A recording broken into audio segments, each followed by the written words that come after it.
చేతిలో ఉన్న ఒక స్మార్ట్ ఫోన్ను మనం గమనిస్తే మ్, అది మన చేతికి చేరడానికి ముందు ఎంత దూరం ప్రయాణించి ఉంటుందో అని ఎప్పుడైనా అనిపించిందా? అవును, చాలా మందికి ఆ ఆలోచన రాదు. అంటే దానికి కావలసిన లిథియం బ్యాటరీ ఒక దేశం నుంచి భారీ సముద్ర నౌకల ద్వారా రావచ్చు. దానికి వాడే మైక్రోచిప్స్ ఏమో విమానాల ద్వారా రావచ్చు కదా. ఖచ్చితంగా. ఆ విడిభాగాలన్నింటినీ ఒక ఫ్యాక్టరీలో అసెంబుల్ చేశాక మనకి ఒక భారీ ట్రక్కులో రహదారుల గుండా ప్రయాణించి ఒక డెలివరీ పర్సన్ ద్వారా మన ఇంటికి చేరుతుంది. హ్మ్. ఈ ఒక్క చిన్న ఫోన్ వెనుక చాలా పెద్ద అదృశ్యమైన వలయం దాగింది. అదన్నమాట. ఈరోజు మన ఈ లోతైన విశ్లేషణలో ఒక దేశం ఇలా ఏకీకృతంగా పనిచేయడానికి కారణమయ్యే ఈ అదృశ్య వలయం గురించే మాట్లాడుకోబోతున్నాం. అంటే దేశ ఆర్థిక వ్యవస్థకు జీవనాడిగా పిలిచే రవాణా, కమ్యూనికేషన్, వాణిజ్యం, వీటి గురించి మన దగ్గరున్న పరిశోధనా పత్రాల ఆధారంగా చర్చించబోతున్నాం. రైట్. ఒక దేశం ఎంత వేగంగా అభివృద్ధి చెందుతుంది అనేది ఆ దేశం వస్తువులను ఎంత ఎక్కువగా ఉత్పత్తి చేస్తోంది అనే దానిపై మాత్రమే ఆధారపడి ఉండదు కదా. మరి దేనిమీద ఆధారపడి ఉంటుంది? ఆ వస్తువులను ఒక చోటి నుంచి మరో చోటికి ఎంత వేగంగా, ఎంత సమర్థవంతంగా తరలిస్తోంది అనే దానిపై కూడా ఆధారపడి ఉంటుంది. ఓహో, అంటే సప్లై చైన్ అంటారు అదేనా? ఎగ్జాక్ట్లీ. అందుకే ఒకప్పుడు ఆర్థిక వృద్ధి అనేది ఫ్యాక్టరీల నిర్మాణం చుట్టూ తిరుగుతే, ఇప్పుడు ఆ ఫ్యాక్టరీలను గ్లోబల్ మార్కెట్తో అనుసంధానించే రవాణా మరియు కమ్యూనికేషన్ వ్యవస్థల చుట్టూ తిరుగుతోంది. అంటే ఇవి కేవలం సిమెంట్ రోడ్లు, ఇనుప పట్టాలు కాదనమాట. ఇవి దేశాన్ని బతికించే నాడీ మండలం లాంటివి. అవును, 100% కరెక్ట్. ఇక్కడ నాకొక పోలిక గుర్తొస్తుంది. ఒక రకంగా చెప్పాలంటే మన శరీరంలో రక్తనాళాలుంటాయి కదా, అందులో రోడ్లను సూక్ష్మ రక్తనాళాలతో అంటే క్యాపిలరీస్తో పోల్చవచ్చు. ఎందుకంటే ఇవి ప్రతి ఊరికి, ప్రతి ఇంటి తలుపు దగ్గరకు వెళ్తాయి. చాలా మంచి పోలిక ఇది. ఆ ఇక రైల్వేలనైతే ప్రధాన ధమనులతో అంటే ఆర్టరీస్తో పోల్చవచ్చు. అవి భారీ బరువులను పెద్ద పరిమాణంలో మోసుకెళ్తాయి. నిజమే. భౌతికంగా దేశాన్ని కలిపే ఈ వ్యవస్థలో ముందుగా రోడ్ల నెట్వర్క్ గురించి చూస్తే, ప్రపంచంలోనే అతిపెద్ద నెట్వర్కులలో భారతదేశాన్ని ఒకటి. అవును, సుమారు 62.16 లక్షల కిలోమీటర్లకు పైగా రోడ్లు విస్తరించున్నాయని డేటా చెప్తోంది. రైట్. రోడ్లకున్న ఒక అతిపెద్ద ప్రయోజనం ఏంటంటే, రైల్వేలతో పోలిస్తే వీటి నిర్మాణం, నిర్వహణ చాలా చవక. అంటే కాస్ట్ ఎఫెక్టివ్ అన్నమాట. అవును.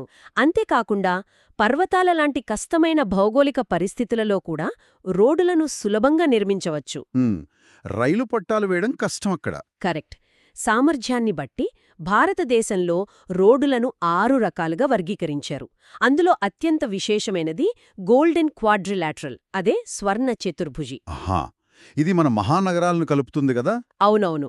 ఢిల్లీ, కోల్కతా, చెన్నై, ముంబై మహానగరాలను కలుపుతూ నిర్మించిన 6 లేన్ల సూపర్ హైవే ఇది. దీనివల్ల అసలు ఉపయోగం ఏంటి? ఒక దేశం అభివృద్ధి చెందాలంటే ఈ మహానగరాల మధ్య సరుకు రవాణా చాలా వేగంగా జరగాలి. ట్రక్కులు రోజుల తరబడి ట్రాఫిక్లో ఇరుక్కుపోతే అది నేరుగా ఆర్థిక వ్యవస్థను దెబ్బతీస్తుంది. ఆ ప్రయాణ సమయాన్ని, దూరాన్ని తగ్గించడమే ఈ సూపర్ హైవేల ముఖ్య ఉద్దేశం. రైట్, అర్థమైంది. ఈ మహానగరాలను కలిపే హైవేల తర్వాత దేశం నలుమూలలా విస్తరించి ఉన్న జాతీయ రహదారులు అంటే నేషనల్ హైవేల గురించి కూడా మనం చెప్పుకోవాలి. అవును, అవి చాలా కీలకం. ఉదాహరణకు ఉత్తరాన వారణాసి నుండి దక్షిణాన కన్యాకుమారి వరకు ఉన్న 2369 కిలోమీటర్ల పొడవైన నేషనల్ హైవే 7 కానివ్వండి, లేదా ఢిల్లీ నుండి అమృత్సర్ వరకు ఉన్న చారిత్రక షేర్షా సూరి మార్గ్, అదే నేషనల్ హైవే 1 కానివ్వండి. ఇవి ఒక రాష్ట్రం నుండి మరో రాష్ట్రానికి సరుకులను రవాణా చేయడంలో చాలా ముఖ్య పాత్ర పోషిస్తున్నాయి. కరెక్టే. అయితే జాతీయ, రాష్ట్ర, జిల్లా స్థాయి రహదారులు ఒక ఎత్తైతే, దేశ ఆర్థిక వ్యవస్థకు పునాదిలాంటి గ్రామీణ రోడ్లు మరో ఎత్తు. గ్రామీణ రోడ్లు అంత ఇంపార్టెంట్ అంటారా? ఖచ్చితంగా. ఒకసారి ఊహించుకుందాం. ఒక పల్లెటూరులో పండించిన టమాటాలు వర్షాకాలంలో బురద రోడ్ల కారణంగా మార్కెట్కు చేరలేక కుళ్ళిపోయాయనుకోండి. అయ్యో, అదైతే రైతుకు పెద్ద నష్టమే. అది కేవలం ఆ రైతుకే కాదు, దేశ ఆర్థిక వ్యవస్థకు కూడా నష్టమే. ఈ సమస్యను పరిష్కరించడానికే ప్రధానమంత్రి గ్రామ సడక్ యోజన అనే పథకం తీసుకొచ్చారు. ఓహో, అంటే పక్కా రోడ్లు వేయడానికా? అవును. దీని కింద ప్రతి గ్రామాన్ని ప్రధాన పట్టణానికి అన్ని కాలాల్లో ప్రయాణించడానికి వీలుగా ఉండే పక్కా రోడ్లతో అనుసంధానం చేస్తారు. దీనివల్ల గ్రామీణ ఆర్థిక వ్యవస్థ నేరుగా జాతీయ మార్కెట్తో కలుస్తుందన్నమాట. ఎగ్జాక్ట్లీ. ఇక మరో ముఖ్యమైన వర్గముంది, అవే బార్డర్ రోడ్లు. బార్డర్ రోడ్స్ ఆర్గనైజేషన్ BRO వాళ్ళు వేసేవా? అవును, 1960లో స్థాపించబడిన BRO వాళ్లు ఉత్తర, ఈశాన్య సరిహద్దు ప్రాంతాల్లో ఎత్తైన మంచు కొండల మధ్య రోడ్లను నిర్మిస్తారు. వామ్మో, మంచుకొండల్లో రోడ్లు వేయడం చాలా కష్టం కదా. చాలా కష్టం. ఈ రోడ్లు అత్యంత క్లిష్టమైన వాతావరణంలో సైనిక బలగాలకు సరుకులు చేరవేయడానికే కాకుండా ఆ మారుమూల ప్రాంతాల ప్రజల ఆర్థిక అభివృద్ధికి కూడా ప్రాణం పోస్తున్నాయి. ఇదంతా వింటుంటే రోడ్ల ప్రాముఖ్యత చాలా స్పష్టంగా అర్థమవుతోంది. కానీ నాకొక చిన్న డౌట్. అడగండి. రైల్వేలనేవి ప్రయాణికులను, సరుకులను అత్యంత భారీ స్థాయిలో తరలించడానికి ప్రధాన సాధనం కదా. 1853లోనే ముంబై నుండి థానే వరకు 34 కిలోమీటర్ల మేర తొలి రైలు నడిచింది. ఆ రైల్వేలు అంత సమర్థవంతమైనవి, తక్కువ ఇంధనంతో ఎక్కువ బరువును లాగేవి అయితే మనం రోడ్ల మీదే అంతగా ఆధారపడకుండా రైల్వేలను ప్రతి చోటికి ఎందుకు విస్తరించడం లేదు? మంచి ప్రశ్న. ఆ ప్రశ్నకు సమాధానం పూర్తిగా మన భౌగోళిక పరిస్థితుల్లోనే దాగి ఉంది. అంటే నేల స్వభావాన్ని బట్ట. అవును, రైల్వే ట్రాక్లు వేయాలంటే నేల చదునుగా ఉండాలి. ఆ భూమికి ఒక స్థిరత్వం ఉండాలి కదా. ఉత్తర భారతదేశంలోని విశాలమైన గంగా మైదాన ప్రాంతాలు రైల్వేల విస్తరణకు అత్యంత అనుకూలంగా ఉంటాయి. రైట్. కాని అదే రాజస్థాన్లోని ఇసుక తిన్నెల్లో రైల్వే ట్రాక్లు వేస్తేమవుతుంది? ఇసుక తుఫాన్లకవి కూరుకుపోతాయి. గుజరాత్లోని చిత్తడి నేలల్లో అంటే స్వాంప్స్లో పునాది అసలు నిలబడదు. ఊహో, అదన్నమాట సమస్య. అంతేకాదు, సహ్యాద్రి లాంటి పర్వత శ్రేణులను దాటాలంటే అడుగడుగున భారీ సురంగాలు అంటే టన్నెల్స్ తవ్వాల్సి వస్తుంది. అది విపరీతమైన ఖర్చుతో కూడుకున్న పని. అవును కదా, ఎకనామిక్గా వర్కౌట్ అవదు. దానికి తోడు దట్టమైన అటవీ ప్రాంతాల్లో ట్రాక్లు వెయ్యడం పర్యావరణపరంగా అతిపెద్ద సవాలు.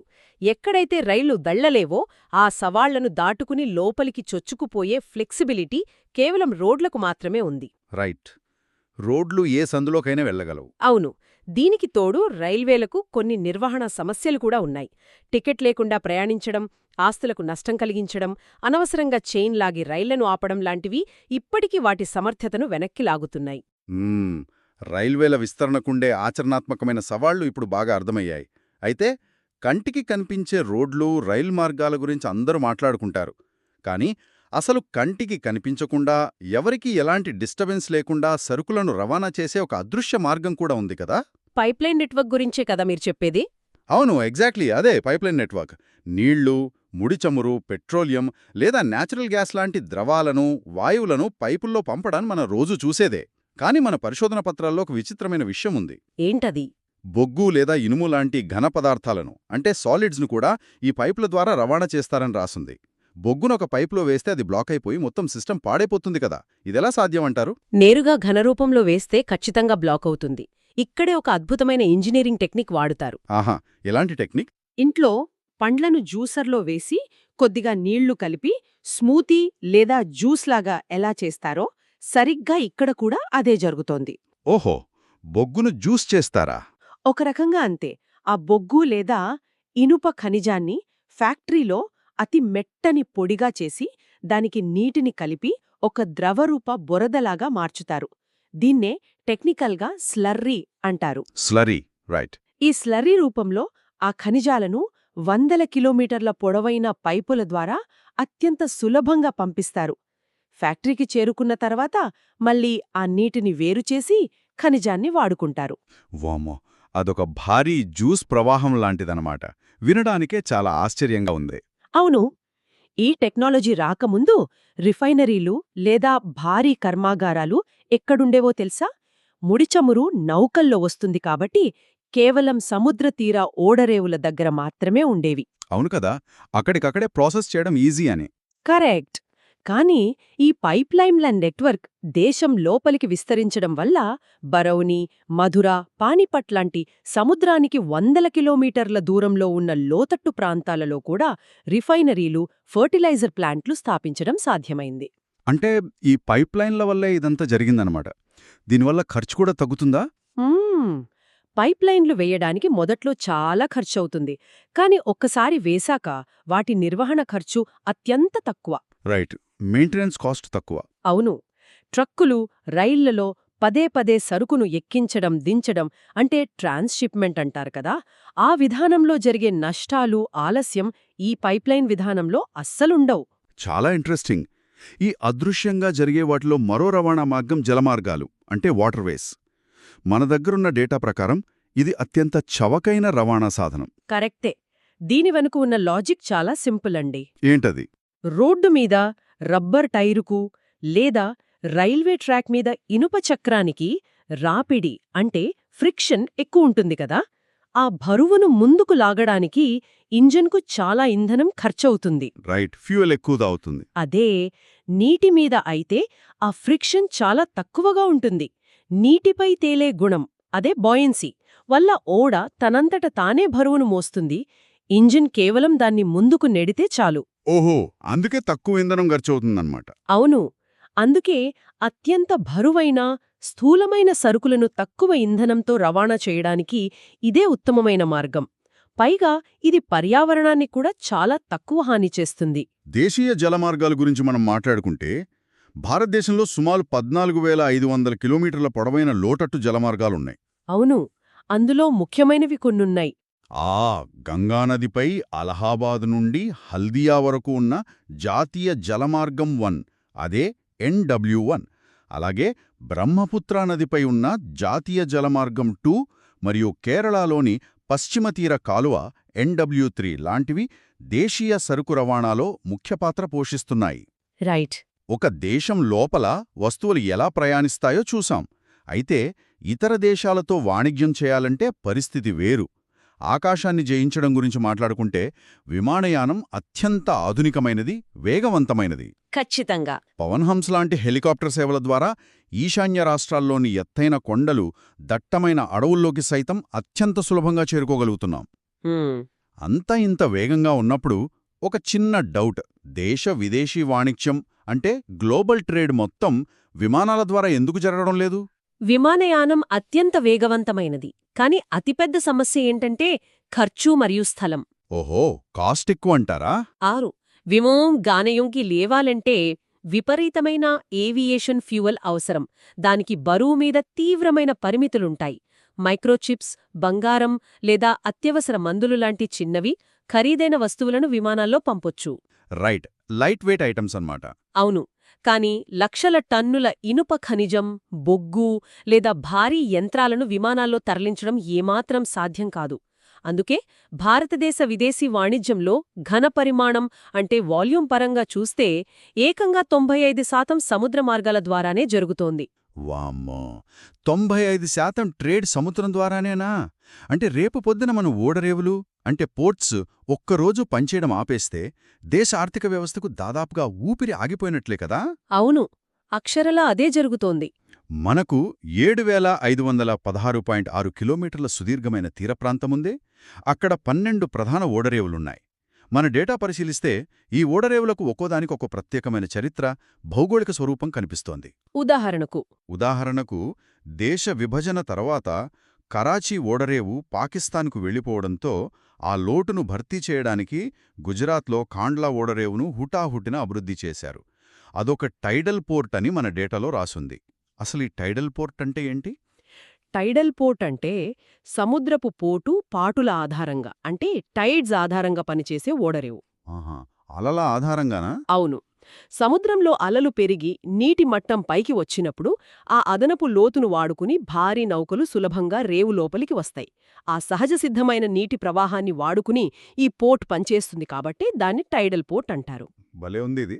అలాగే ముంబై పోర్ట్ గురించి చూస్తే ఇది దేశంలోనే అతిపెద్ద ఓడరేవు. దీనికి సముద్ర తీరం వాటంతటా అదే వంపు తిరిగి విశాలమైన సహజ సిద్ధమైన నౌకాశ్రయాన్ని ఏర్పాటు చేసింది. న్యాచురల్ హార్బర్ అంటారు దాన్ని కదా? ఎగ్జాక్ట్లీ. ఇక చెన్నై పోర్ట్ గురించి చూస్తే మన దేశంలోని అత్యంత పురాతన కృత్రిమ ఓడరేవుల్లో అదొకటి. కృత్రిమ ఓడరేవు అంటే మనుషులు కట్టిందా? అవును. అక్కడ సహజమైన వంపు లేదు కదా, సో ఆ కారణంగా సముద్రం లోపలికి కాంక్రీట్ గోడలు అంటే బ్రేక్ వాటర్స్ నిర్మించి నౌకలు ఆగడానికి సురక్షితమైన ప్రదేశాన్ని మనుషులే సృష్టించారు. ఓహో, ఈ ఓడరేవుల భౌగోళిక నిర్మాణాలు చాలా ఆసక్తికరంగా ఉన్నాయి. తూర్పు తీరంలో ఉన్న విశాఖపట్నం పోర్టు గురించి కూడా ఇక్కడొక విశేషముంది. అవును, వైజాగ్ పోర్ట్ కదా. అది అత్యంత లోతైన మరియు భూపరివేష్టిత అంటే ల్యాండ్లాక్డ్ ఓడరేవు అని చెబుతారు. ల్యాండ్లాక్డ్ పోర్ట్ అంటే ఓడరేవు చుట్టూ భూమి ఉంటుందా? అవునండి. విశాఖపట్నం ఓడరేవు నిర్మాణం ఒక అద్భుతమని చెప్పాలి. సముద్రానికి ఓడరేవుకు మధ్య డాల్ఫిన్స్ నోజ్ అని పిలిచే ఒక పెద్ద కొండ ఉంటుంది. ఆహా, కొండ అడ్డుగా ఉంటుందా? అవును. రేవు చుట్టూ భూభాగముండి నౌకలు లోపలికి రావడానికి సముద్రం వైపు నుండి ఒక సన్నని మార్గం మాత్రమే ఉంటుంది. దీనివల్ల సముద్రంలో ఎంత పెద్ద తుఫాన్లు వచ్చినా ఆ భయంకరమైన అలలు లోపల ఆగి ఉన్న నౌకలను తాకలేవు. చుట్టూ ఉన్న భూభాగం ఒక గోడలాగా రక్షణ కల్పిస్తుంది. గ్రేట్ కదా! కోట్లాది టన్నుల సరుకులు భారీ నౌకల్లో సముద్రమీద వస్తున్నాయి. కాని నడి సముద్రంలో ఉన్న ఒక నౌక కెప్టెన్కు ఏ రేవులో ఎప్పుడు డాక్ చేయాలో ఎలా తెలుస్తుంది? లేదా ఓడరేవుకు ఏ నౌక ఎప్పుడు వస్తుందో, అందులో ఏ వస్తువులున్నాయో ఎలా తెలుస్తుంది? అక్కడే మనకు కమ్యూనికేషన్ వ్యవస్థ అవసరమవుతోంది. కరెక్ట్. వస్తువుల ప్రవాహం గురించి ఇంతసేపు మాట్లాడుకున్నాం. కానీ సమాచార ప్రవాహం లేకపోతే ఈ భౌతిక రవాణా వ్యవస్థ మొత్తం కుప్పగొడిపోతుంది కదా. ఆ రవాణా వ్యవస్థను నియంత్రించే నాడీమండలమే ఈ కమ్యూనికేషన్ వ్యవస్థ. ఇది అత్యంత కీలకమైన పాయింట్ అండి. రవాణా వ్యవస్థ అనేది కండరాలు అయితే కమ్యూనికేషన్ అనేది నరాలు. ఒక ఫ్యాక్టరీ ఓనర్ ముడిసరకు కోసం ఆర్డర్ ఇవ్వాలన్నా లేదా తయారైన వస్తువుకు పేమెంట్ జరగాలన్నా సమాచార బట్టవాడ జరగాలి. రైట్. భారతదేశంలో ఈ సమాచార వ్యవస్థ పరిణామం చాలా వేగంగా జరిగింది. భౌతిక కమ్యూనికేషన్ నెట్వర్క్ గురించి మాట్లాడితే ప్రపంచంలోనే అతిపెద్ద పోస్టల్ నెట్వర్క్ మనదే. ఇటు చాలా మందికి ఒక డౌట్ రావచ్చు. ఏమని? Instant messaging, video calls, emails ఉన్న ఈ కాలంలో క్షణాల్లో ఎవరితోనైనా మాట్లాడవచ్చు కదా. ఎవరు ఉత్తరాలు రాస్తున్నారెప్పుడు? ప్రపంచంలోనే అతిపెద్ద పోస్టల్ నెట్వర్క్ గురించి మనం ఎందుకు చర్చిస్తున్నాం? నిజమే, చాలా మందికి ఆ డౌట్ ఉంటుంది. పైగా మన పోస్టల్ శాఖ వేగవంతమైన బట్వాలా కోసం 6 ప్రత్యేక మెయిల్ ఛానల్స్ను అంటే రాజధాని, మెట్రో, గ్రీన్, బిజినెస్, బల్క్ మరియు పీరియాడికల్ ఛానల్స్ను నిర్వహిస్తోందని విన్నాం. డిజిటల్ యుగంలో ఈ భౌతిక మెయిల్ సిస్టమ్ అవసరమేముందసలు? డిజిటల్ టెక్నాలజీ ఎంత పెరిగినా అంతిమంగా మనం నివసిస్తున్నది భౌతిక ప్రపంచంలోనే కదా. ఒక ఆన్లైన్ వెబ్సైట్లో ఆర్డర్ డిజిటల్గా ప్లేస్ అవుతుంది, కానీ ఆ పార్సెల్ మన ఇంటికి రావాలంటే ఒక భౌతికమైన డెలివరీ నెట్వర్క్ ఖచ్చితంగా కావాలి. అవును కదా, డిజిటల్గా వస్తువు పంపలేం గదా. అది కాకుండా ఆధార్ కార్డులు, పాస్పోర్ట్లు, బ్యాంక్ క్రెడిట్ కార్డులు, లీగల్ డాక్యుమెంట్లు ఇవన్నీ ఖచ్చితంగా చేతికే అందాలి. ఇకపోతే ఈ 6 ఛానల్స్ ఎందుకేర్పాటు చేశారంటే దాని వెనుక ఒక పెద్ద వర్గీకరణ లాజిక్ ఉంది. ఎలాంటి లాజిక్ అంటారు? దేశవ్యాప్తంగా వచ్చే లక్షలాది లెటర్స్ను ఒకే మెయిన్ హబ్లో పడేసి వాటిని విడదీయడమనేది విపరీతమైన సమయం తీసుకుంటోంది. అలా కాకుండా ముందుగానే వాటిని వర్గీకరిస్తారు. ఓహో, ముందే సపరేట్ చేస్తారా? అవును. ఉదాహరణకు గ్రీన్ ఛానల్ అనేది కేవలం స్థానిక మెయిల్స్ కోసం వాడతారు. అవి నేరుగా ఆ ఊరిలోనే పంపిణీ అవుతాయి. మెయిన్ పోస్టాఫీస్ హబ్కు వెళ్లాల్సిన పనే లేదు. బిజినెస్ ఛానల్ ఏమో కార్పొరేట్ డాక్యుమెంట్ల కోసం ఉంటుంది. రైట్. దీనివల్ల టైం సేవ్ అవుతుంది కదా. ఎగ్జాక్ట్లీ. ఇలా ముందుగానే వేరు చేయడం వల్ల మెయిల్ ట్రాఫిక్ లేకుండా బట్వాడా వేగంగా జరుగుతుంది. అంతేకాదు, డిజిటల్ కనెక్టివిటీ లేని ఎన్నో మారుమూల గ్రామాలకు బయటి ప్రపంచంతో ఉన్న ఏకైక కనెక్షన్ ఇప్పటికీ మన పోస్టల్ శాఖే. ఈ పర్సనల్ కమ్యూనికేషన్ ఒకవైపుంటే, దేశ ప్రజలందరికీ ఒకేసారి సమాచారం చేరవేసే మాస్ కమ్యూనికేషన్ కూడా అంతే ముఖ్యం కదా. అవునండి, చాలా ముఖ్యం. రేడియో, టెలివిజన్, వార్తాపత్రికల పాత్ర ఇందులో ఎంతో ఉంది. ఆల్ ఇండియా రేడియో గురించి, అలాగే ప్రపంచంలోనే అతిపెద్ద టెరెస్ట్రియల్ నెట్వర్క్ అయిన దూరదర్శన్ గురించి మనం ప్రత్యేకంగా చెప్పుకోవాలి. ఇక్కడ నాకొక డౌట్. టెరెస్ట్రియల్ నెట్వర్క్ అంటే ఏమిటి? టెరెస్ట్రియల్ నెట్వర్క్ అంటే శాటిలైట్ సిగ్నల్స్ను నేరుగా మన ఇంటిపై ఉండే డిష్ యాంటెనాతో పట్టుకునే విధానం కాదు. భూమి మీదే ఎత్తైన టవర్లు నిర్మించి వాటి ద్వారా రేడియో ఫ్రీక్వెన్సీ సిగ్నల్స్ను ప్రసారం చేయడం. ఆహా, పాతకాలంలో రేడియో యాంటెనాలుండేవి కదా, అలాగా. అవును, దాదాపు అలాంటిదే. ప్రతి ఒక్కరింట్లో ఖరీదైన కేబుల్ కనెక్షన్ లేదా శాటిలైట్ డిష్ ఉండాల్సిన అవసరం లేకుండా టీవీకి ఒక సాధారణ ఇండోర్ యాంటెనా పెట్టుకున్న చాలు. ఆ సమీపంలోని టవర్ నుండి వచ్చే సిగ్నల్ను పట్టుకుని వార్తలు, వ్యవసాయ కార్యక్రమాలు ఫ్రీగా చూడవచ్చు. ఓహో, అద్భుతం కదా ఇది. అవును. మారుమూల పల్లెల్లో సైతం విద్య, వినోద కార్యక్రమాలను ఉచితంగా అందించడానికి ఈ నెట్వర్క్ ఒకప్పుడు విప్లవాత్మకంగా పనిచేసింది. రైట్. అలాగే మన దేశంలో 100కు పైగా భాషలు, మాండలికాలలో వార్తాపత్రికలు అచ్చవుతున్నాయి. దేశంలో ప్రదర్శితమయ్యే సినిమాలను సర్టిఫై చేసే central board of film certification, అదే సిబిఎఫ్సి లాంటి సంస్థలు కూడా ఈ సమాచార నియంత్రణ వ్యవస్థలో భాగమే అని చెప్పొచ్చు. ఈ సమాచారమంతా వింటుంటే ఒక స్పష్టమైన చిత్రం నా కళ్ల ముందు కదులుతోంది. రవాణా, కమ్యూనికేషన్ మరియు వాణిజ్యం అనేవి 3 వేర్వేరు అంశాలు కావు. ఇవి ఒకదానితో ఒకటి లింక్ అయ్యున్నాయి. ఖచ్చితంగా. మంచి రోడ్లు లేదా ఓడరేవులు ఉంటే భౌతిక సరుకులు వేగంగా వెళ్తాయి. పటిష్టమైన కమ్యూనికేషన్ వ్యవస్థ ఉంటే సప్లై చైన్ సమాచారం క్షణాల్లో చేరి లావాదేవీలు పూర్తవుతాయి. అవును కదా. ఈ 2 వ్యవస్థలు ఒకదానికొకటి పూరకాలు. ఇవి ఎంత సజావుగా పనిచేస్తే ఒక స్థానిక రైతు పండించిన పంట అంత సులభంగా గ్లోబల్ మార్కెట్కు చేరుతుంది. దాన్ని మించిన వివరణ మరొకటి లేదు. ఈ ఇన్ఫ్రాస్ట్రక్చర్ మొత్తం దేశాన్ని ఒక గ్లోబల్ విలేజ్గా మారుస్తోంది. ఆర్థిక వ్యవస్థ అనేది ఒక ప్రాణి అయితే దానికి రక్త ప్రసరణ రవాణా వ్యవస్థ, నాడీమండలం కమ్యూనికేషన్ వ్యవస్థ. ఎగ్జాక్ట్లీ. సరే, ఈ లోతైన విశ్లేషణ ముగించే ముందు మనం ఒక చిన్న ఆలోచన చేద్దాం. ప్రస్తుతం వస్తువులన్నీ ఓడలు, ట్రక్కుల ద్వారా భౌతికంగా రవాణవుతున్నాయి.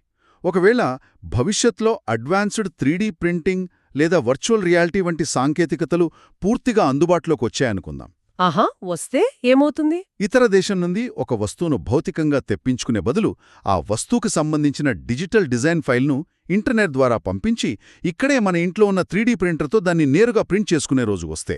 వామ్మో, అది పెద్ద మార్పే అవుతుంది. అవును కదా. అప్పుడు భారీ నౌకలు, ట్రక్కులతో పని లేకుండా కేవలం డిజిటల్ డేటాను రవాణా చేసే సముద్రగర్భంలోని ఇంటర్నెట్ ఫైబర్ ఆప్టిక్ కేబుల్స్ మాత్రమే అంతర్జాతీయ వాణిజ్యానికి ఏకైక జీవనాడిగా మారతాయా? నిజంగా ఆలోచించాల్సిన విషయమే. భౌతిక రవాణా వ్యవస్థ కనుమరుగైపోయి మొత్తం ప్రపంచం కేవలం డేటా ప్యాకెట్ల మీద నడిచే రోజు వస్తుందా? దీని గురించి ఆలోచిస్తూ ఉండండి. మరో ఆసక్తికరమైన అంశంతో మళ్ళీ కలుద్దాం.